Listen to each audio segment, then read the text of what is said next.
I'll start once again with Dr. Yes. Matthew Benson, who is a social and economic historian of Africa in the Conflict and Civicness Research Group here at the London School of Economics and Politics. He is currently researching changing global conflict and peace dynamics, and is both a research fellow within the CCRG and the Sudan's research director, leading research in both Sudans and affiliate staff within the Department of Economic History.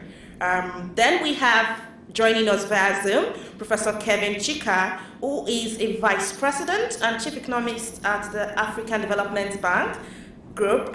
He is currently overseeing economic governance and knowledge management with over 30 years of experience in economic policy and development. He has also advised on inclusive and green growth strategies. He is currently as a fellow of the African Academy of Sciences and a distinguished professor at the University of Nigeria. He also serves on the UN SDGs Global Council and the World Economic Forum's Clean Air Council. He holds a PhD from the University of Cambridge, and he has held leadership roles in academia, international organizations, and the private sector. We also have here with us in this room Dr. Vineca Rao, who is a scholar and advocate for diversity, inclusion, and sustainability with a background in banking and corporate leadership. She is executive director at INSEAD, where she bridges academia and industry through research and executive education. She is also an expert in leadership diversity, and she has advised global organizations and served on multiple boards. Ladies and gentlemen, Dr. Vineca she actively promotes DEI and ESG initiatives worldwide, believing in business as a force for good and championing underrepresented leaders through sponsorship and advocacy. Also on the panel this morning, this afternoon actually, we have Dr. Samahili, is that correct? Samai. Okay, we have Dr. Samai Kiyingi. Almost. Okay, I'll come for classes afterwards. She is the Global Central Counsel for Standard Chartered Corporate and Investment Bank, overseeing legal strategies across multiple markets. She is a Ugandan Australian and has held senior roles at the African Export-Import Bank and a number of other organizations. She is recognized for legal innovation and leadership, and she has received awards such as the 2024 Advanced Global Australian Award for Professional Services. She also serves on the Prime Finances Management Board and is a patron of the arts, supporting institutions like Tate Modern and other museums, across the world. Ladies and gentlemen, please let's once again welcome this panel on Pan-African collaboration, the key to sustainable growth.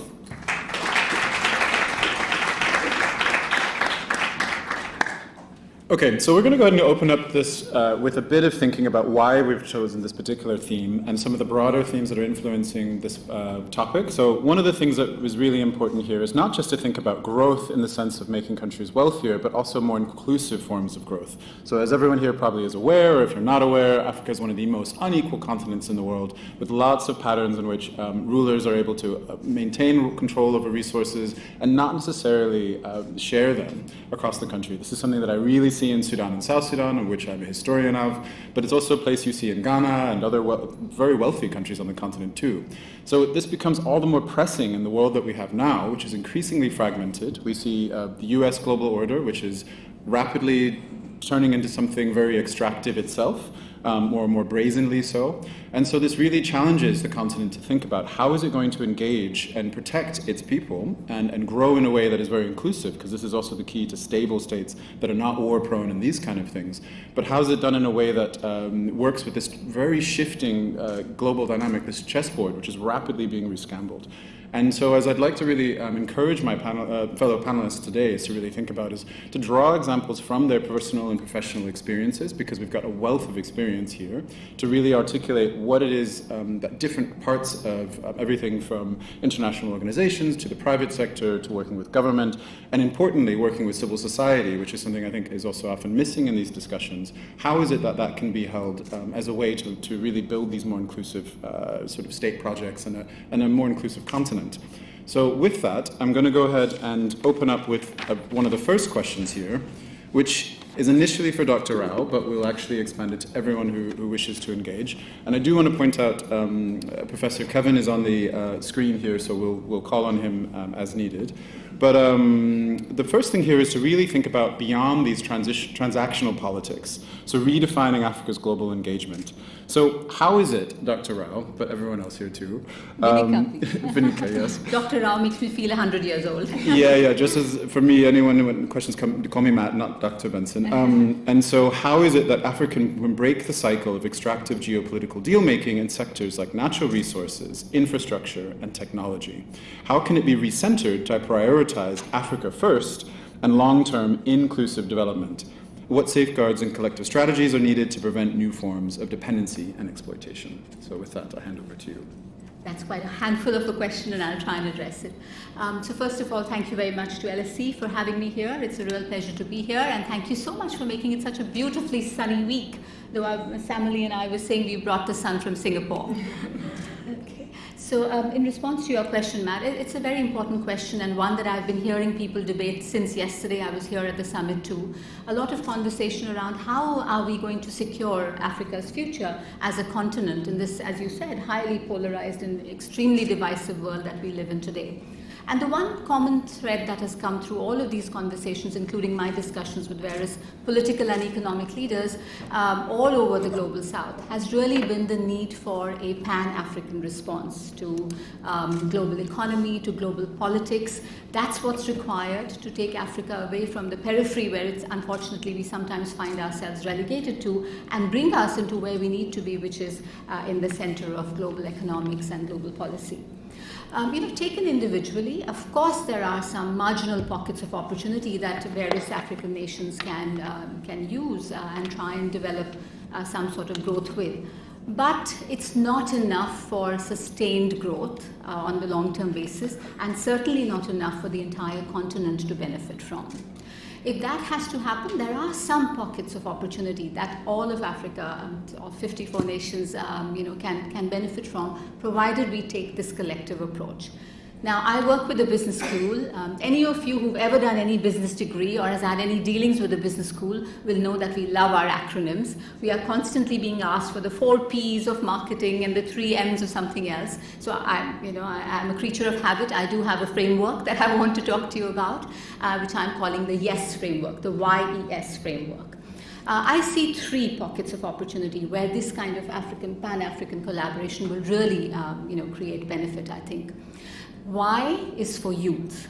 The fact that Africa today has some of the youngest people in the world, you've all heard statistics, 70% of sub-Saharan Africa is below 30 years of age, 60% is below 25 years of age. The fact that we have an excellent fertility rate as compared to a lot of the developed world, and so we can see this youth is going to continue for the foreseeable future. Now, that's a huge opportunity on a Pan-African basis, but only can be realized if we provide what is required to empower the youth, right? And what is required is 2 main things from my perspective. One is in terms of access to quality education. And second, and perhaps almost as important, is the ability to continue to reskill as we go along. All of you who are in college right now know that by the time you graduate, a lot of the learning you would have had may already be outdated, unfortunately, right? Things are changing so quickly, so there's a need for constant upskilling. And that is only going to happen if we can then attract the best of researchers, the best of teachers, the best of scholars into Africa, and also learn from them. So there's a need for sort of mutual respect and a 2-way sustainable learning process to happen. And that's where institutions like LSE and INSEAD become particularly important. Now, we've had some discussions around this. We were talking about this earlier in the green room. Unfortunately, a lot of our discussions tend to still be quite nationalistic, about, okay, how will you come in and set in a university in this country? And our response is always, if we really have to approach this properly, then again, that Pan-African sort of a collective advocacy is what would work much better. So that was the why. Now, the E that I want to focus on is an entrepreneurial mindset. We see amazing innovation, amazing ideas coming out of Africa on a regular basis. And one would think that this should translate very quickly into the kind of development and growth and equitable development that we're talking about. But again, applying my business mindset, we know that it's not enough to have a good idea for it to translate into success, right? There has to be the execution of the idea becomes very important. And for that execution, again, we're going to need to have, stable politics, equitable access to finance, tariff regulations that are not, unfair, good governance, all of the things that will only come about if we approach this in a pan-African fashion. And finally, the S in my YES framework is for sustainability. The fact that Africa today has really collectively contributed very little to the environmental and climate woes that our globe is facing. If you look at this latest statistics, I think Africa collectively is only contributing 3.8% to global carbon emissions today. Our per capita emission out of the continent is much lower than the global average. Now here's a huge opportunity, again, if we approach it collectively across the African nations, right? The fact that we can actually leapfrog a lot of the developed world by using green technology. Because a lot of our enterprises are relatively new, we don't have the baggage that comes with traditional methods of doing things. And there's an opportunity here.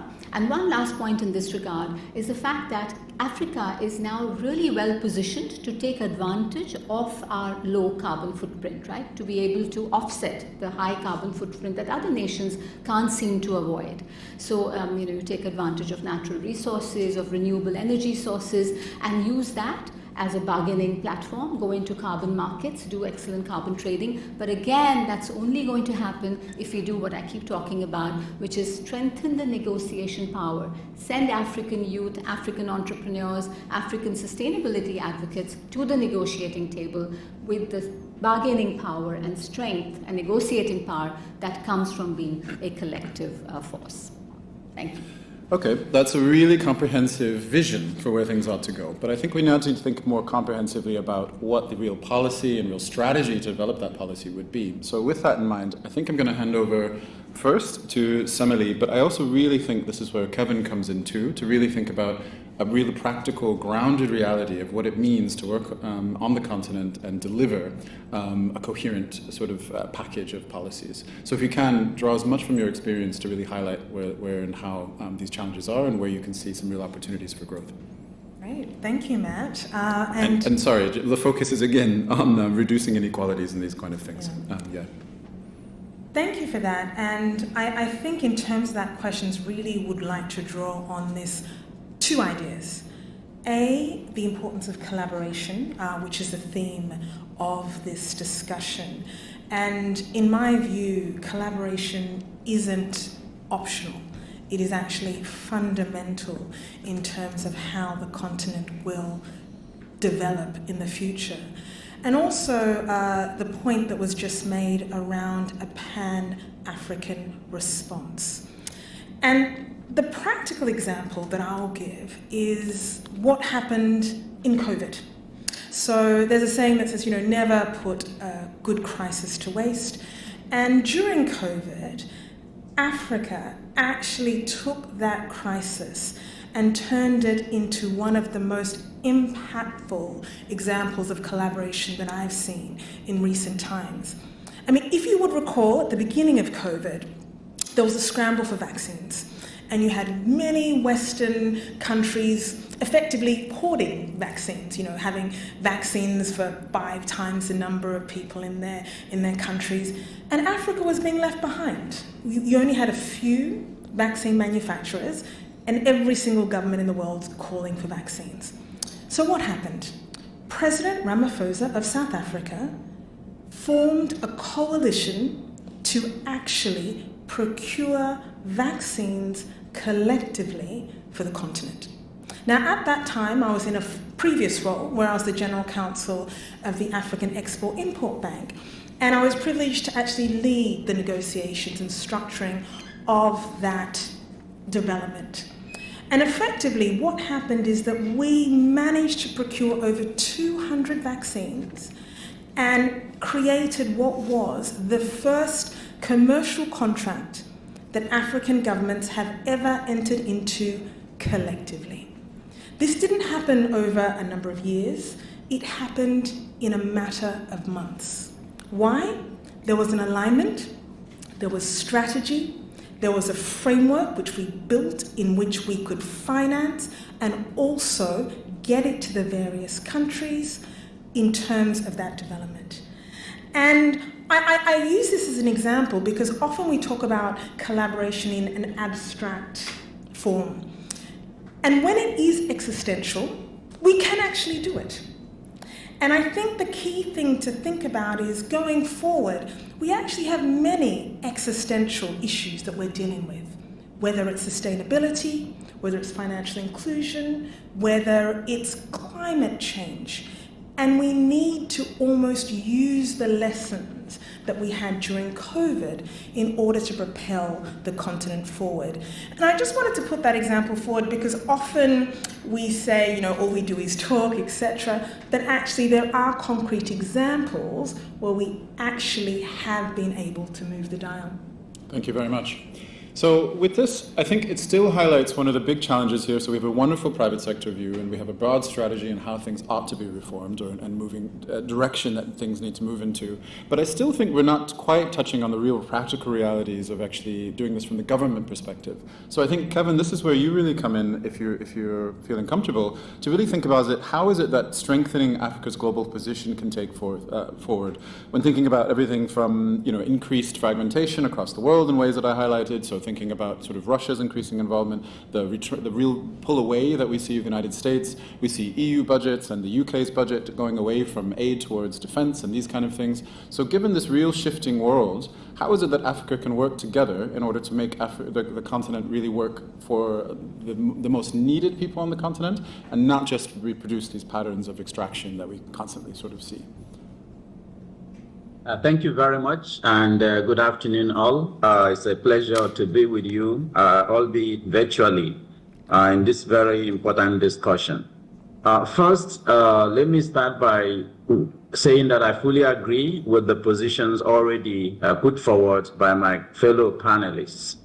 Pan-African collaboration is not an option. Pan-African collaboration is something which Africa used to do, that Africa needs to do more now, more than ever, because of the reasons that you've raised with regard to the geopolitical order that we are seeing now. And one thing that is fundamental to driving effective growth, effective inclusion, and collaboration is the macroeconomic environment, the policy environment, and the rule of law. So first, I would say that for us to be able to achieve anything going forward with regards to driving Africa's positioning in the global environment, albeit in a transactional environment, as we have clearly pointed out, we need to get back to thinking through how we can make sure that the continent and all its component member states prize transparency, accountability, and the rule of law, because this is the basis of everything. And I say this because we keep talking about Russia, China, India, United States, and Europe, and all the other countries who come to Africa to partner for development because they see huge opportunities in Africa for developing their own economies, but also in helping benefit development on the continent. All through history, we have seen that for the several reasons of the human capital that we have on the continent, the natural capital in terms of the resources that drive development everywhere. In all industrial revolutions, Africa has always been at the center. But we have one challenge, which is what I think you are pointing at. We had a colonial mindset that was more extractive. Now we're seeing it a bit more in the global politics that is shaping out, but it has always been like that. That Africa is a treasure trove where we relate in order to benefit growth in our own economies, but also maybe in doing that we have some trickle-down effects or aids or whatever terms that we use for it. But the challenge is not only that historical antecedent, but also the current eliticism, which I think I was very pleased to see in the concept note, that the African elites themselves continue to repeat the same things which people often see criticized that the colonial masters did on the continent. So there needs to be that change of mindset, going back to what Africa used to call the Ubuntu culture, where we recognize that countries are together as a continent, and that one country succeeds because the other one succeeds, that I am because you are, not because I want to use you.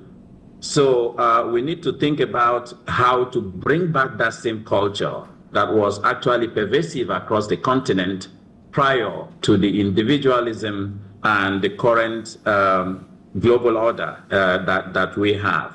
So what I'm saying here is that for Africa to actually be able to move forward, we need to start thinking less about the borders and thinking more about the collective opportunity. Let's borrow from the European Union and be able to think together about the economies of scale that we can achieve.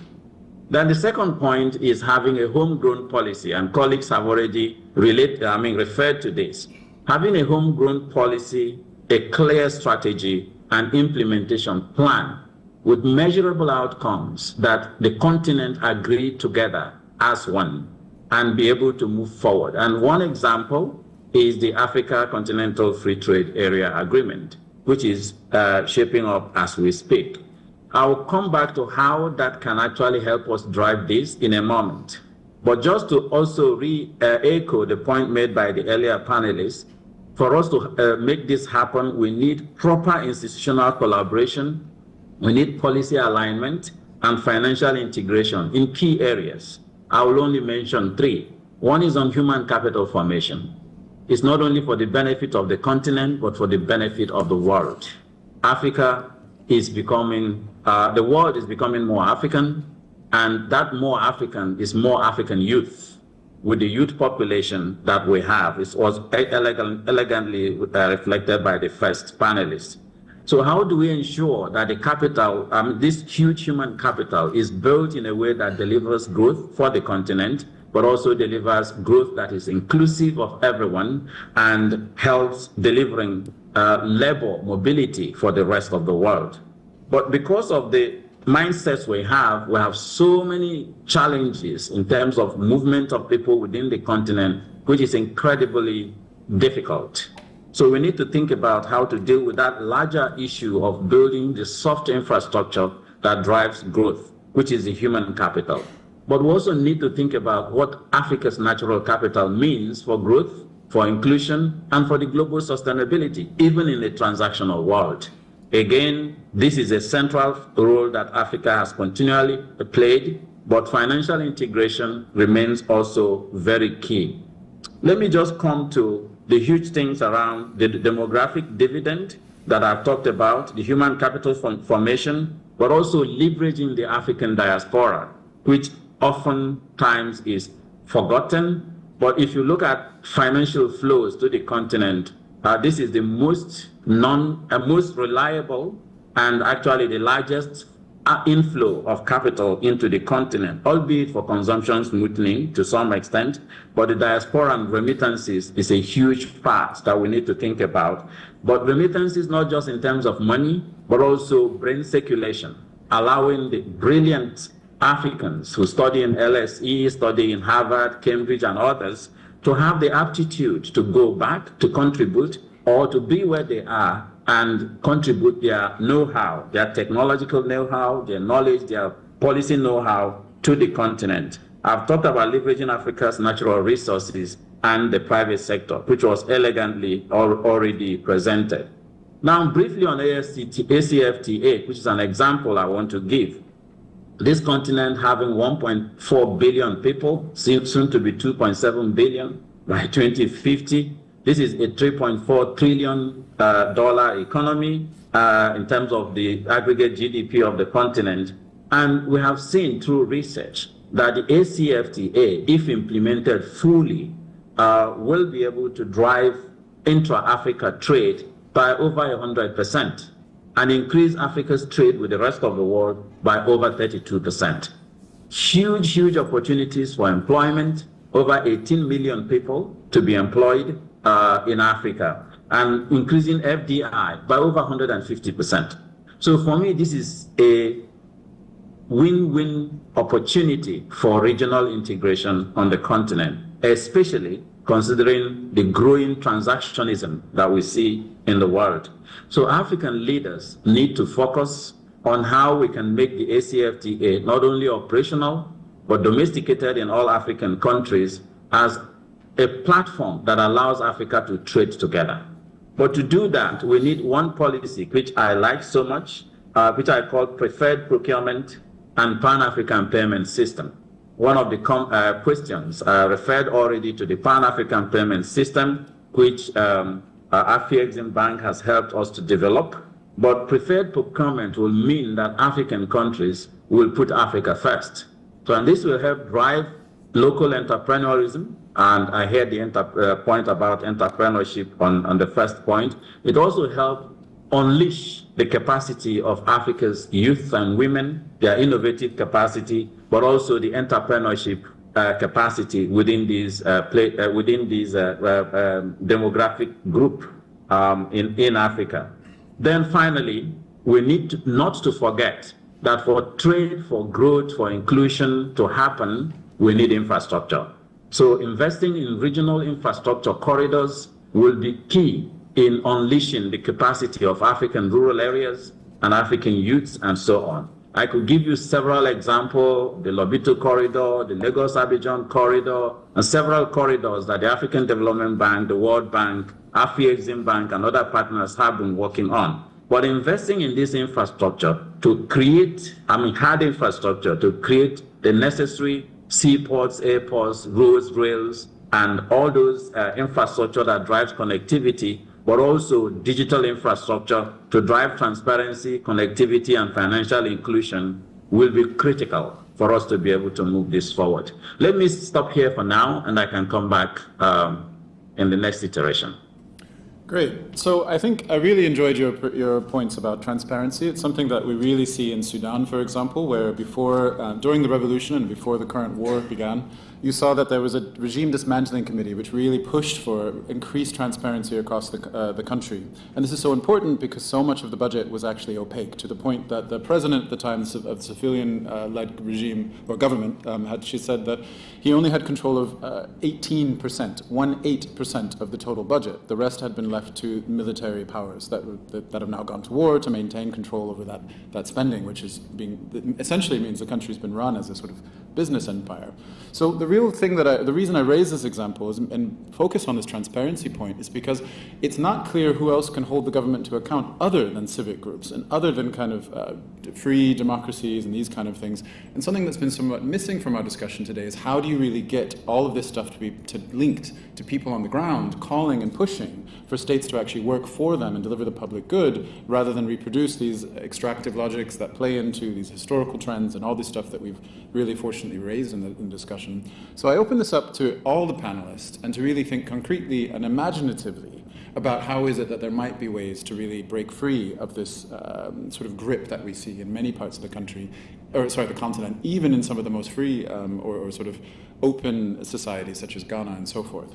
So with that, does anyone want to take a stab at answering this question? I might try. I think when you look at that question, I think fundamentally what we need to achieve is alignment. Because when there's a disconnect between, I guess, what the government want, what the people want, how do you bring that together? And I go back to COVID. So COVID was existential for everyone, but funnily enough, it was actually very personal for the governments and the elite. So on some of the Zoom calls that we were on during that period, we'd have 30 plus ministers of finance and ministers of health. And sometimes we'd have to start those calls with a minute of silence because the minister had passed away. There was a real urgency in that room to get this deal done. And so really it's not a solution, but it's a question whereas, as civic society, as people who are perhaps not in government, or perhaps people who are in government, people who are in multilateral institutions, how do we communicate the sense of urgency around the issues that face the continent? whether it's financial inclusion, whether it's climate change, whether it's security, whether it's youth employment. Because the truth is, a lot of these issues we've been dealing with for a long time. So it's business as usual. It doesn't seem as urgent. But the truth is, when we look at the geopolitical landscape that we're operating in at the moment, Africa's on its own. And we need to start thinking about these issues that we have been dealing with over a number of years or a number of decades to really drive that urgency. Because the truth is, it has to be collaborative. It has to be a combination of government that drives policy, that implements policy. It has to include multilateral organizations who have the flexibility and expertise to help drive these initiatives, and also the private sector, which has financial resources that often many African governments do not.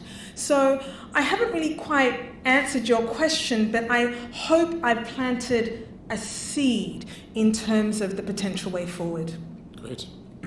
Can I take a bit of a shot also? And thank you for that. So, we talk a lot about the need for inclusive leadership, which is something that, again, yesterday's panels spoke a lot about why this is not happening and they haven't seen enough evidence of this. And the impact that then has on good governance, on corruption, on, again, sort of taking a very individualistic approach to certain things.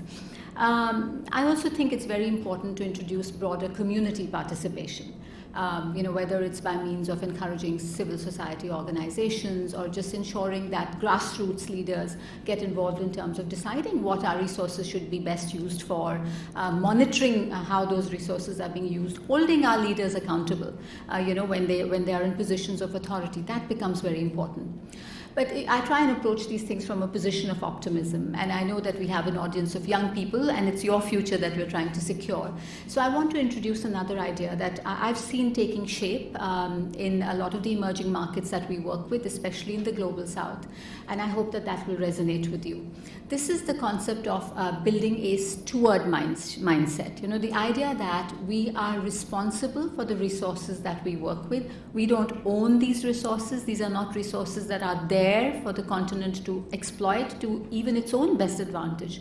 These are resources that we are responsible for nurturing, making sure that they continue to be renewed and that we can hold them for future generations. If we try and develop this kind of mindset within our Pan-African collaboration, then the young people sitting in this room can feel a little bit more secure that we are not leaving them with a planet that has been, sort of extracted from all of its resources. And that's something that I see, especially with the younger people today.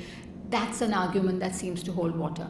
We started with this initiative called the Steward Leadership Initiative in Asia, and we thought, okay, maybe some people will be interested, maybe it won't. And suddenly we've seen hundreds of nominations coming in from organizations that we would not have considered to be, typically within that field. For example, we've had organizations that extract palm oil. Now, that's not normally the kind of industry you expect to see as winning awards in the area of sustainability. But I think if, we're preaching to the choir if we keep going back to the same people. But the minute we go beyond this, then we find better ways of engaging the broader community, of creating more accountability, of making sure that leaders feel a sense of responsibility. I will say one other thing that the professor was, alluding to earlier. All of us in the global south, a lot of these of our countries have had the history of colonialism, and we've spoken about that to some extent. There's a very simple lesson that history teaches us, which I like to repeat, because history repeats itself, as we know. It's the idea that if you look back, whether it's in India, in Africa, many other countries that have been colonized in the past, there was a very simple rule that colonial power was used. It's a very simple rule of divide and conquer. Right? Divide and rule. The idea was that if we can make two parts of the same region fight with each other, they'll be so busy fighting with each other, they won't even realize when a third party comes in externally and grabs everything that's worth grabbing. And that's what, in the African context, we have to prevent ourselves from falling into that trap again. Yes, it is a very transactional environment we live in. I think it's more than transactional. It's a bullying mindset now. It's very much about might is power. If you have military power or economic power, we've already seen very public evidences of this happening. We've seen it played out on international TV, for instance. In a world like this, it's difficult sometimes to tell Africa to move in the reverse direction and say, become much more collective in your thinking, but that's the only way forward. And that's where there is this huge opportunity for the African Union to get something done. Okay, yes. If I come in briefly on this, yes. The point here, and since we're talking to youths that are technologically savvy, very intelligent, and knowledgeable, I would say that the youths need to actually take the power to themselves by creating the tools that hold leaders accountable. If there's no amount of civil society and activism that will make people in power become more accountable if there are no tangible tools that can expose lack of accountability or enforce accountability. And I'm so optimistic because the technologies we have now, we have blockchain, we have artificial intelligence, we have different technologies that can actually now help to make financial inclusion more possible than it was before. And who are driving these technologies and who can drive these technologies in your countries? They are none other than yourselves. Think about the M-Pesa technology that emanated out of Kenya. Think about the M-Pedigree technology that emanated out of Ghana, this young boy that I worked with when I was a chief executive of a technology institute in Kenya, being able to track down illicit drug dealings, which was pervasive on the continent, with a mobile phone, developing an app. It's now being rolled out in different countries and so on. So what I'm going to suggest here is that we focus on creating the tools that makes things possible, less than talking about the challenges that we face, because those tools are feasible. One of such tools is what we're now developing at the global level. We call the Public Service Delivery Index. And it was really mind-boggling to do the household surveys, where we find that even on hard infrastructure investments and the reports we hear from African leaders and so on energy access, last mile connectivity and so on, when you really go to the citizens to hear their views and their voice, their perception about the quality and quantity of that public service delivery, you hear a totally different thing. So this tool will juxtapose the quantitative output matrix and the qualitative outcome matrix on all the public services that governments are responsible for delivering to their citizens. And by having this tool, which will be launched at our annual meetings in May, here in Abidjan, it will be possible to have a transparent data platform where any politician, any civil society, any youth can actually go and do proper analysis on what is it my governments are doing with my money. Because what they have is our resources, is our type resources that leaders use. And that way, it will create an opportunity for peer-to-peer pressure to allow for focusing more on constructive, better delivery of public services to citizens. Now, on illicit flows of capital and corruption, which we all mention all the time, it is very easy and possible to actually use technology-based solutions to track and report on corruption in countries through cashless. There are several technologies that are already working in different countries that Africa can borrow from, because it doesn't matter how much effort we put, if we don't stem the illicit flow of capital from the African continent, it's not going to work. We currently lose about $1.6 billion US every day from the continent. 248 billion of that is due to corruption, which was just mentioned by the panelists here. And then the other thing is that the corruption in Africa is not African only, because profit shifting, international profit shifting in Africa costs Africa about 275 billion US dollars. If you think about the quantum of FDI that comes into Africa, the ODA, which we all lament is going down and so on, you find that it's very, very minute compared to some of these huge sums that is going out of the continent. But I can tell you that if the youths are able to help develop technologies, work with the civil society, publicize what people are doing, we have democracies that are maturing in Africa. And then that means that if the citizens have the right information and evidence-based information on how leadership and leaders are impacting on their personal lives, then the hope is that democracy will do what it does best, which is after every election cycle to be able to elect a leader or pass a vote of confidence on those that are doing well or those who are not doing well. So holding leaders accountable for transparency, accountability, and the rule of law is a key for Africa to be able to not only hold its own leaders, but also external players. Because we keep having external partners change hands from Europe to America to India to Asia, China, and the rest of it. Russia, several parties have to work with the continent because that's how the world should work. But do we have an opportunity to ensure that dealings are transparent and in the interest of Africa, transparent and in the interest of global sustainability? I think this is a challenge that we all have because we can't stop globalization. It's a beautiful thing that happens because we're a human race working together in order to build a collective world.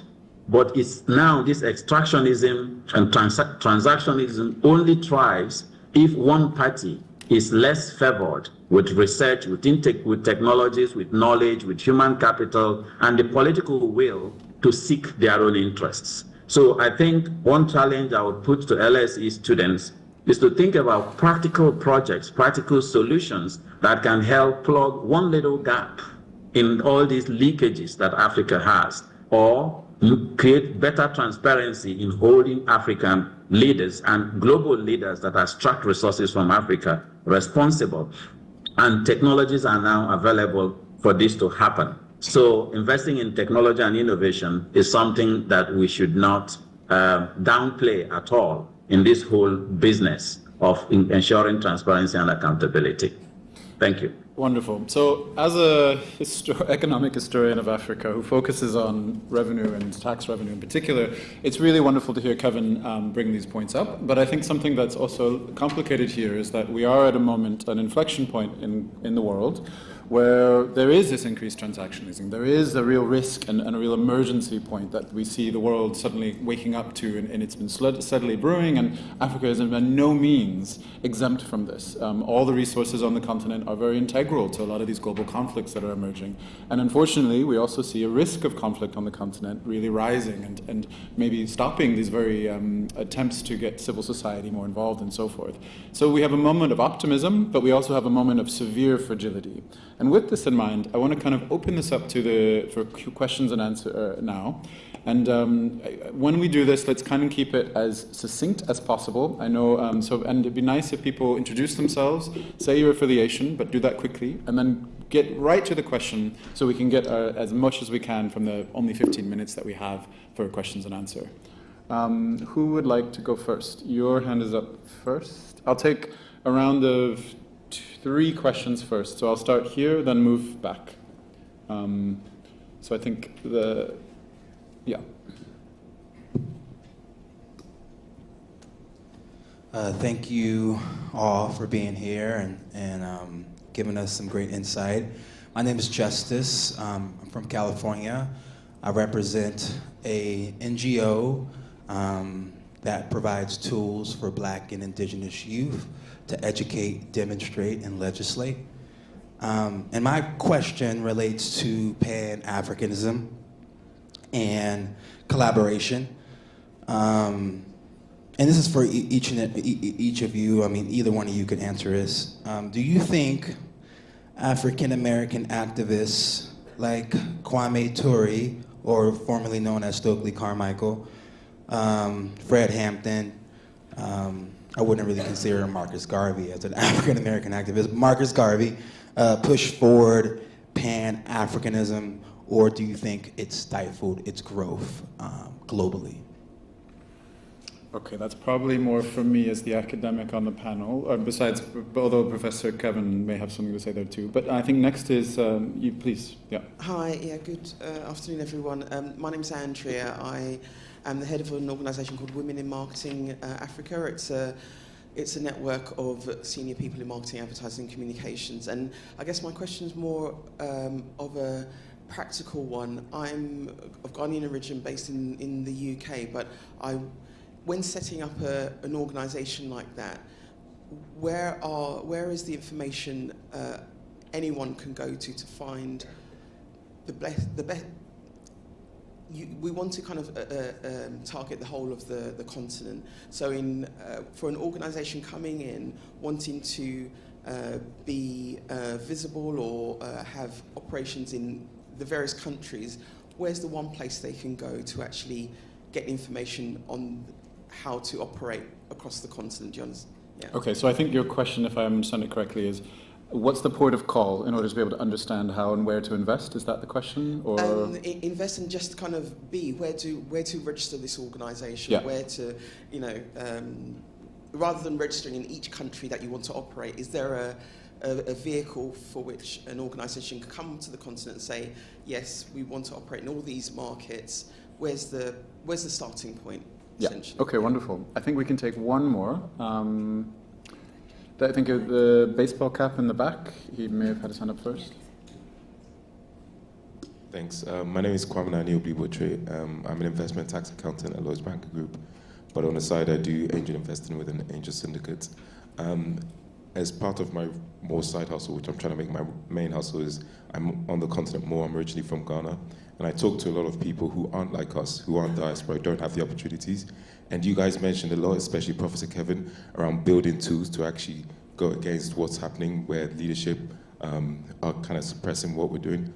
But with everything you've said, I'm not seeing enough of what the people on the ground can do. We saw what happened with NSAS, where people actually did try and step up, and then the government just decided to cut the electricity, cut the signal. And when people do try and build tools, the government still has the ability to just cut everything and actually suppress and continue to rule in the way that it actually operates. So my question is, what can, not just us, but like people on the ground actually do to combat and implement some of the things that you guys have been talking about? Okay, great. I will, unless you want to, I will answer the difficult question in the front, unless any of you would like to dive in. I think there's a really great question. I'm also half African American. I understand the push for kind of this Pan-Africanism, these kind of things. But I think as a scholar, I'd really actually encourage you to look at Adam Garachu's book, if you've not seen it already, World Making After Empire. So really think about it. How is it that Pan-Africanism never really ended, but it also took on lots of formations that were really taking shape on the continent and taking place, and importantly, taking place in universities and so forth. So it's really thinking about forums such as this one, but also universities all across the continent and so forth, and really this idea circulation and so forth. And really what Adam seems to be articulating is that it never really ended, and that we really have to, this is an ongoing struggle essentially. So I guess that's maybe more of a homework assignment. It sounds like you may already be familiar with it, but I think that's something that we have to really think about.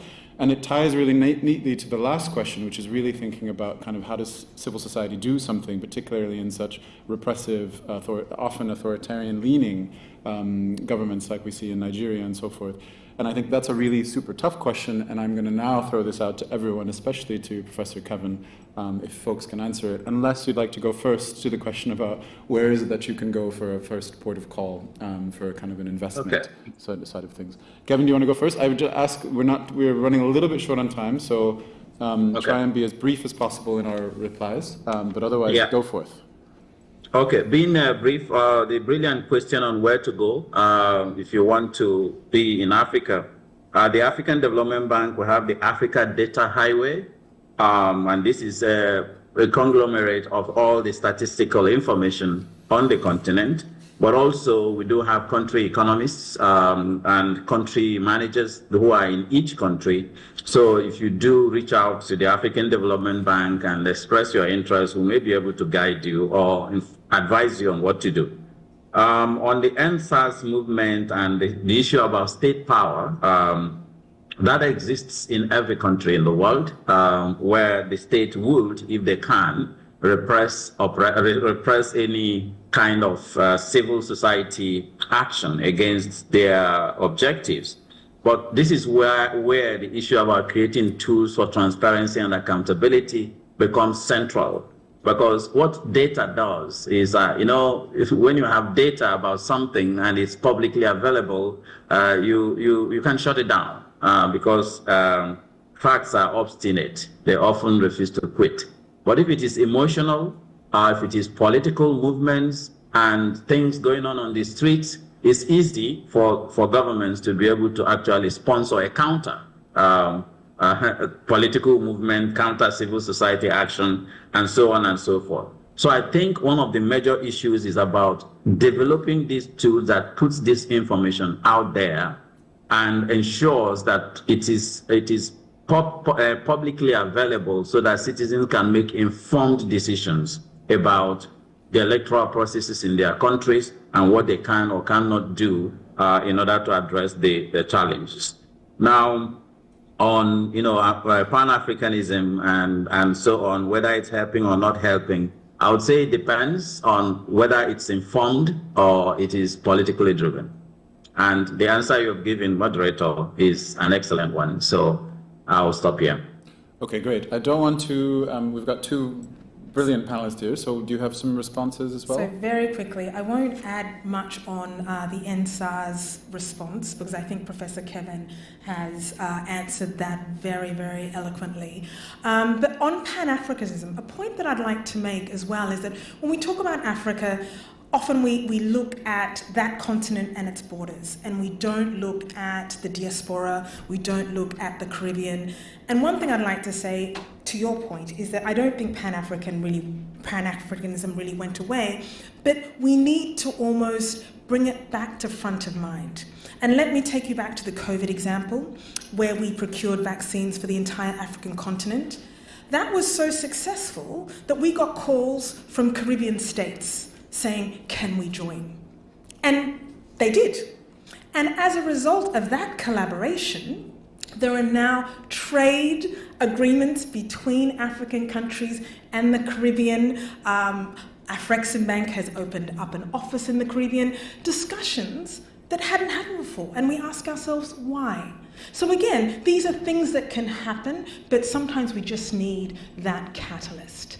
And I think sort of the last point I'd like to make around where to go for information. I think Professor Kevin has made a very good point, and I'd like to add to that and say multilateral development organizations are a vast resource for information in terms of the statistical information that you'll get, but also consider going to one of their annual general meetings, which if you register as a member of the public, you can go to. So I think Professor Kevin, the African Development Bank has got one coming up in May. But these forums are sort of places where you can go and get information.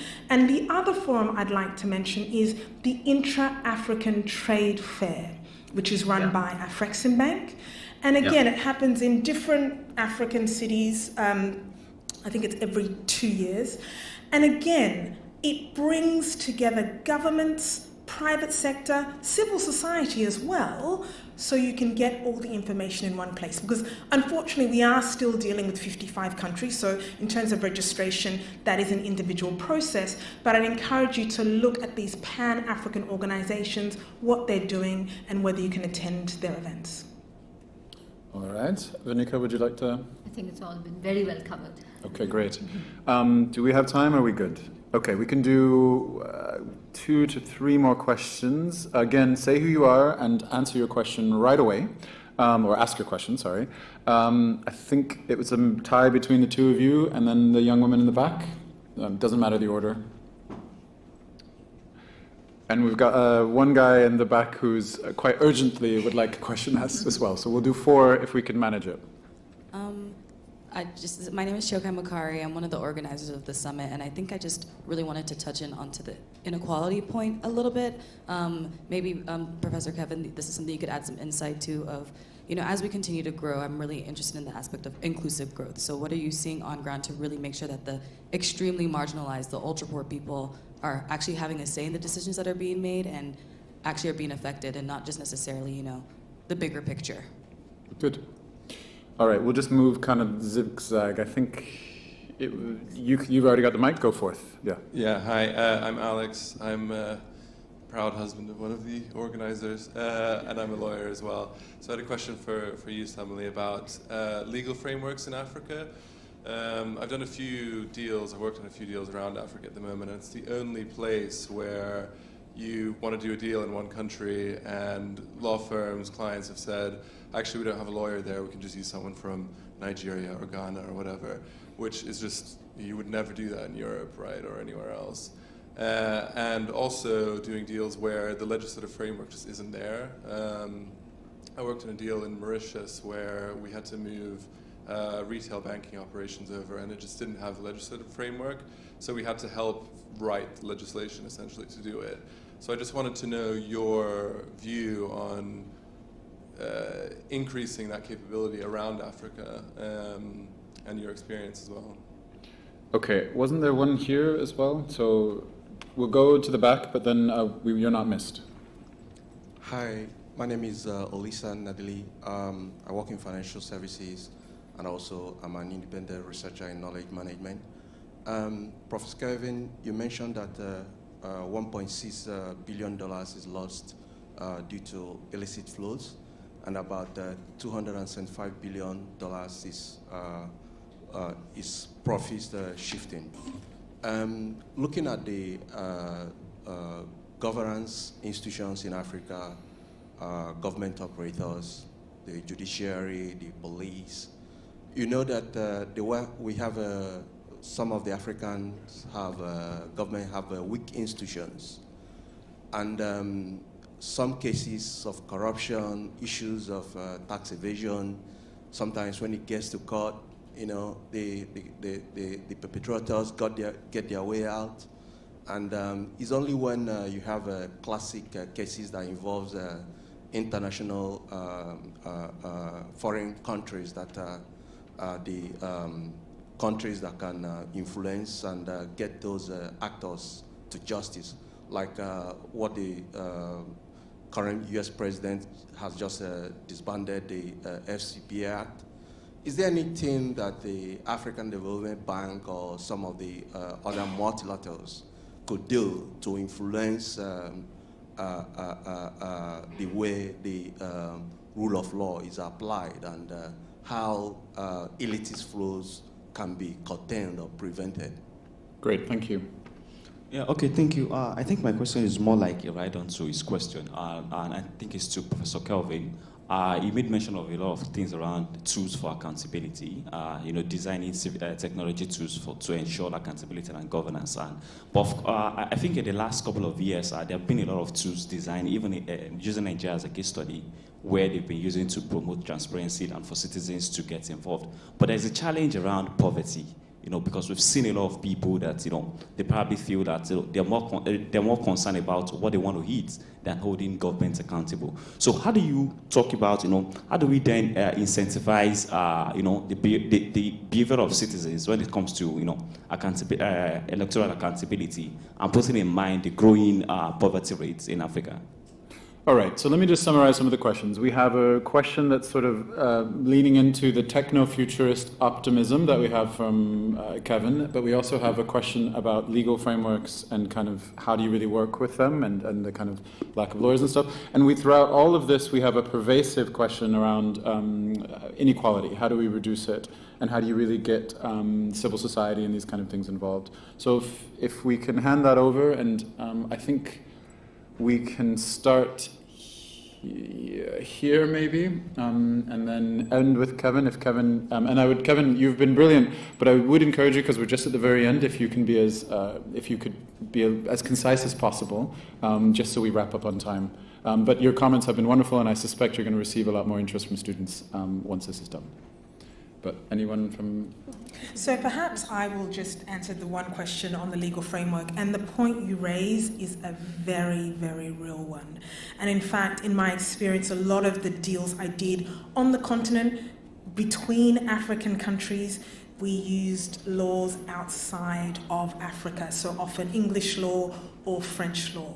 And it was a challenge because of the lack of legislative frameworks, and also this idea of a perception often of issues around rule of law and issues around predictability.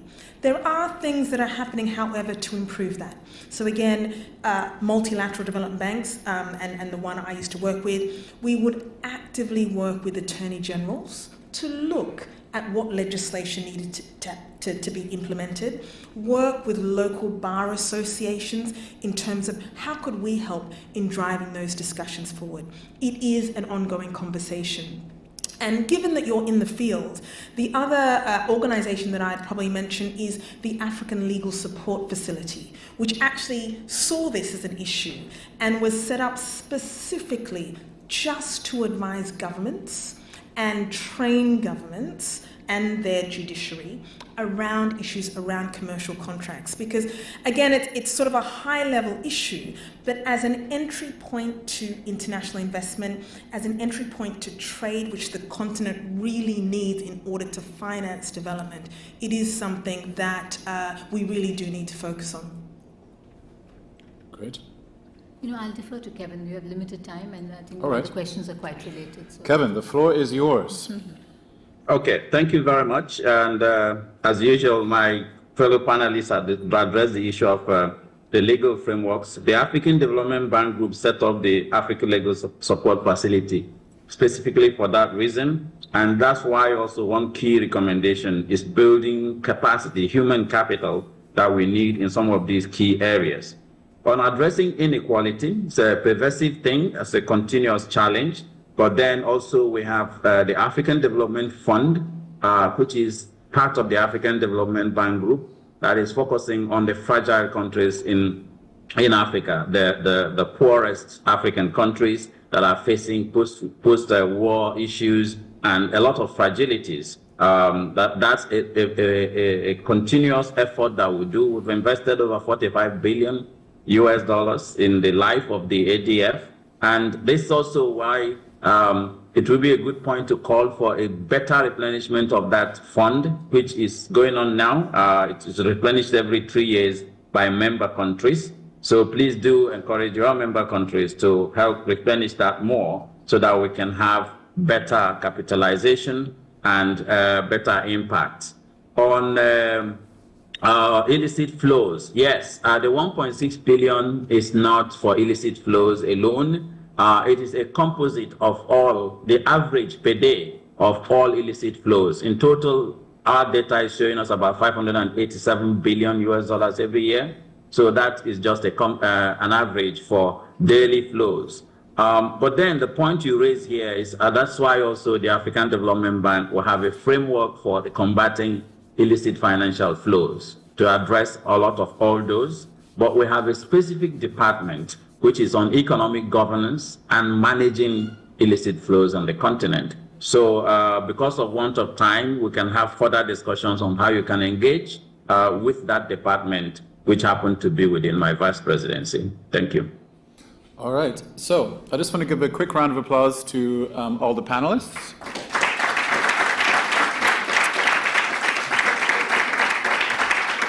And also really want to send a thanks to the organizers. You guys have done a really great job of pulling this together. Congratulations, and I hope the rest of the conference goes well. And I think at that, we have now wrapped up. So thank you very much. Yeah, thank you so very much. Thank you all. Bye. This was really good. If you were looking for that panel where you wanted to be inspired, get ideas, and think about what to do, I think this was that panel. And one more time, let's thank Samili, let's thank Dr. Vinika, Professor Kevin, and also Matthew for giving us this very inspiring panel. That was so good. Thank you all so much.